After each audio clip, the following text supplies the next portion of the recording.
How to stop programs running in the background Windows 10 for improved performance step-by-step guide. Here's how you can disable background apps in Windows 10. Settings menu. Go to Settings by clicking on the Start menu and selecting the gear icon. Choose Privacy.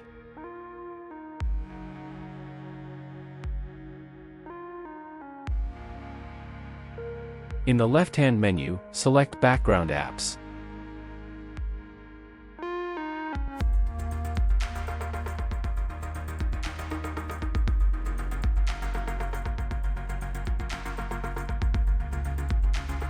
Toggle off background apps.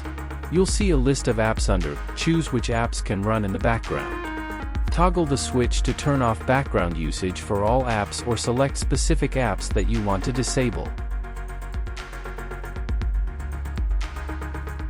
Disabling background apps can potentially save system resources and improve performance, especially if you have apps running that you don't use regularly or don't need running in the background.